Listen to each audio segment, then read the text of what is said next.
Welcome, Trotwood. This is Trotwood Talks, where we come together with our friends and family, and we talk about all things Trotwood. And today, I would love to introduce you all to the Penn family.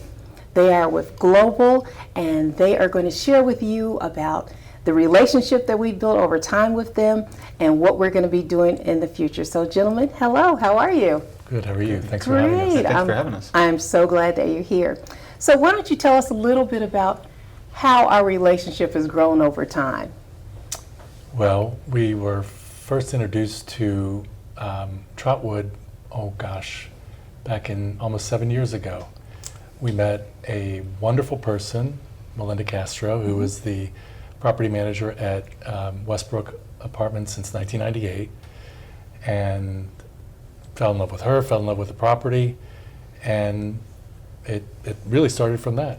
Oh, that's amazing. Yeah. And, I need our citizens to know that because of the Penns, we have our Westbrook property totally restored and updated and renovated as a result of the 2019 Memorial Day tornado. So maybe talk a little bit about what we experienced during that time.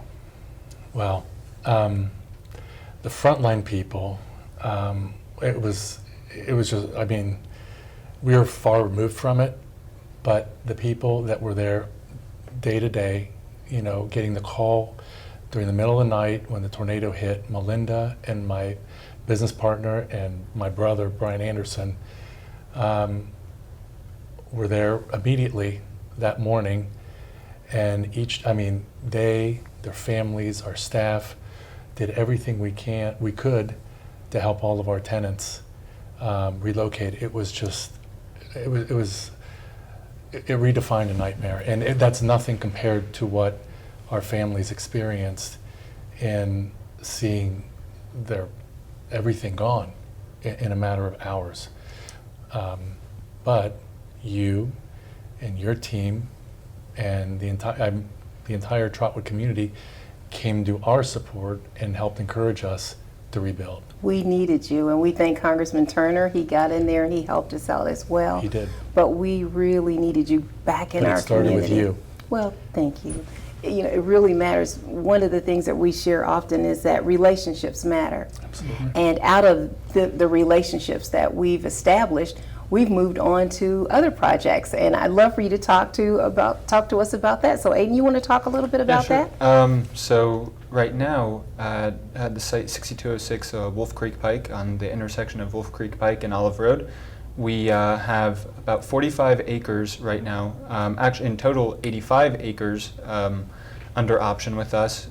First development of ours, the first phase was going to be 200,000 square foot spec warehouse, where right now we're just building the shell of the building and just getting going on that, and then hopefully when construction goes in, then we'll be able to produce more and more tenants with that, and then roll out from other phases where on the phase 2 of Site 1, we're going to either have a 450,000 square foot building or two 200,000 square foot buildings. So we're very, very excited about that as well.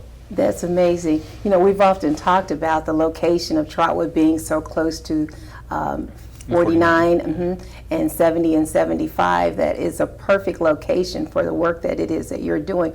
So talk about some of the kind of tenants that you would like to see located in that building. So we're looking at really just a large variety of them, which is why we wanted to rezone to from the agricultural use to the LI2 to kind of encompass more of the manufacturing, logistics, and distribution centers. So really just a variety of different sort of tenants that if you fit under the LI2 zoning, we'll be able to make it work. Oh, that's amazing, because when I look out towards the airport, it looks like everything's built out, and the opportunity here for Trotwood to make a difference in the logistics location is phenomenal. So you want to talk a little bit about that as well? Well, first of all, like you said, it comes down to the people. The city here is extremely business friendly, and we have a great workforce from which to choose from. The location, you mentioned, we're away from that congestion, the 75-70 corridor, so folks can either go pretty quickly to the airport if they want. They can go north or south on 75, and really easily. Just hop on 70 and over west towards Indianapolis or wherever they're going. So it's a perfect combination of those factors. Absolutely, and it's a great opportunity for the city of Trotwood to shine again. We spent so much time re-educating our citizens on the mall issue because, that's what this area was known for years. But the fact that we have other things that we can do here in the city of Trotwood that can really add to Montgomery County and the value here. So we're excited about that work and any opportunities we might have to be able to further the development that you're doing. So tell me a little bit about what got you started and how long have you been in the business of development such as this? So this is an offshoot from apartments. Mm-hmm. So is this a new venture? So I recently joined in with my father and Brian and the team about a year and a half ago. So really it was just when I came on, we just decided maybe we can broaden our horizon a little bit more and not just focus on the apartments, but maybe broaden into a different sector like the industrial space. And just with the relationship that I was able to see that you guys developed with just in Trotwood, we just thought this would be an easy option to just start beginning that over here, because it's, like you said, it's just the perfect area. And right now in this market, we'd be able to pioneer something that we think would just be amazing with the industrial space over here. Like you said, the proximity to the I-7 or to the 49, which can go straight to the I-70. So it made sense. Absolutely. Yeah, the concept came from looking to diversify our business. It also took advantage more macroeconomically, thinking, okay, well, even pre-pandemic, the idea that people are doing more online shopping, and so it was a way to strategically take advantage of that kind of new learned purchasing method, and where people needed more warehousing, more last-minute distribution centers. And then the final piece, as Aidan had mentioned, as we've been circling around here, is to do it with a partner. Okay, Yes. People can't do this on their own. We can't do this on our own, and you need a proper partner, one with whom you can trust, one that inspires, and that's what we have with you, with Chad, with Debbie, with Quincy, with Stephanie, with everybody here. We have that, and that helps motivate us to get this done. And frankly, and I don't mean to take up too much, but we thank God we've done quite a bit in a short period of time. It might seem like a long time, but in a relatively short period of time, we've worked together to achieve a lot, and God willing, in the next month, we'll have shovel in the ground. And that is what is so exciting to me, to see this actually come to fruition, because it does feel like it's been a long time, but I recognize in government and that kind of work that we do, everything is hurry up and wait. So, but this is going to be a great opportunity for our citizens, for our community, and we're looking at living wage jobs and the opportunity to bring those living wage jobs to our community.